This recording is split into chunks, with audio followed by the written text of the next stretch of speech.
एक गरीब औरत का अल्लाह पर भरोसा।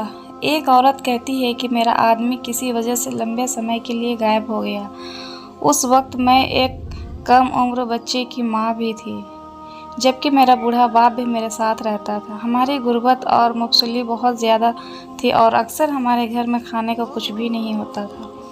अगर हम दिन में कुछ खा लेते तो रात में हमें भूखा ही सोना पड़ता था। सब्र के साथ हम लोग हर हाल में अल्लाह का शुक्र अदा करते थे। एक रात तो भूख और प्यास से हमारा कुछ ऐसा इम्तिहान लिया कि इससे पहले कभी नहीं लिया था।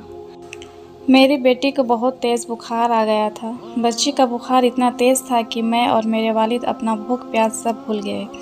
एक बेबसी और लाचारी इससे पहले कभी नहीं देखी थी। बेकरारी जब हद से ज़्यादा बढ़ गई तो मुझे अल्लाह ताला की वो कौल याद आ गई, भला कौन बेकरार की सदा कबूल करता है। जब उसे दुआ करता तो कौन उसकी दुआ कबूल करता है। जी हाँ, जो भूख, बीमारी, दुख और तकलीफ़, परेशानी दूर करता है। ये सब सोचकर मैं सुबह उठी और वज़ू किया। पानी से पट्टी भिंगाकर बच्चे के सर पर रखी और नमाज के लिए खड़ी हो गई। 2 रकात नमाज पढ़ने के बाद हाथ उठाकर बच्चे के लिए दुआ की और फिर उसके माथे से पट्टी उतार कर दोबारा पानी से भिगा कर रखी। फिर नमाज के लिए खड़ी हो गई। नमाज के बाद एक बार फिर बरगाही इलाही में हाथ उठाए। दुआ के बाद फिर से पानी की पट्टी बदली और दोबारा नमाज के लिए खड़ी हो गई।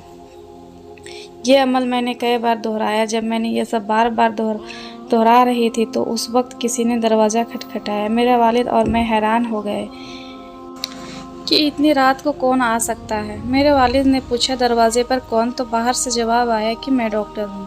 यह सुनकर मैं और मेरे वालिद एक दूसरे को देखते हुए हैरान हो गए और सोच रहे थे कि भला इसको किसने बुला लिया।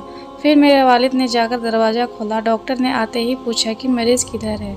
हमने सादगी से बच्चे की तरफ इशारा कर दिया। डॉक्टर ने बच्चे को चेक किया और फिर कागज़ पर दवा लिखकर मेरे वालिद के हाथ में रखते हुए बोला, लाइए मेरी फ़ीस लाइए, मैं अब चलता हूँ। मैंने धीरे से डॉक्टर से कहा कि डॉक्टर साहब, मेरे पास आपको देने के लिए पैसे नहीं हैं। हमारे घर में तो कई दिनों से खाना भी नहीं बना है।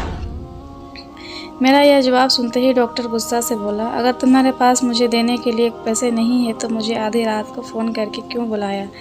मेरी नींद क्यों ख़राब की? तुम लोगों ने डॉक्टर के मुंह से टेलीफोन की बात सुनकर मुझे लगा कि डॉक्टर शायद गलती से हमारे घर में आ गया है। मैंने हिम्मत करके डॉक्टर को जवाब दिया कि डॉक्टर साहब, हमने आपको फ़ोन करके नहीं बुलाया है, बल्कि हमारे पास तो टेलीफोन ही नहीं है। यह सुनकर डॉक्टर ने मुझसे पूछा कि अच्छा, क्या मंसूर का घर नहीं है? तो मैंने जवाब दिया, नहीं डॉक्टर साहब, मंसूर का घर तो हमारे बराबर में है। यह सुनकर डॉक्टर थोड़ा देर खामोश हुआ, फिर हमारे घर से निकलकर हमारे पड़ोसी के घर चला गया और हम शर्मिंदगी से खामोश बैठे रहे। थोड़ी देर ही गुजरी थी कि वो डॉक्टर एक बार फिर हमारे घर में आ गए। आंखों में आंसू और धीमी आवाज़ से बोला कि अल्लाह की कसम, मैं तुम्हारे घर से उस वक्त तक वापस नहीं जाऊंगा जब तक कि तुम्हारा पूरा किस्सा ना सुन लूँ। मैंने उस डॉक्टर को अपना पूरा किस्सा सुना डाला, किस तरह से मैं अपनी बच्ची के सर पर पानी की पट्टियाँ रख रही थी और अल्लाह से दुआ मांग रही थी कि डॉक्टर जल्दी से उठाकर बाहर चला गया और हमारे लिए रात का खाना, बच्ची की दवाएं और कुछ घर की ज़रूरतों का सामान लेकर आ गया। और उसने हमें ये कहा कि उसकी तरफ से हमें हर महीने कुछ पैसे उसको उस वक्त तक मिलते रहेंगे जब तक अल्लाह चाहेंगे। अल्लाह पर भरोसे की कहानी। चाहे हालात कैसे भी हो, हमें अल्लाह पर भरोसा रखना चाहिए। यकीनन जो लोग अल्लाह पर भरोसा रखते हैं, अल्लाह पाक उनकी मदद ज़रूर करता है। अल्लाह हम सबको समझने और हर हाल में अल्लाह पर भरोसा रखने की तौफीक अता फरमाए। आमीन।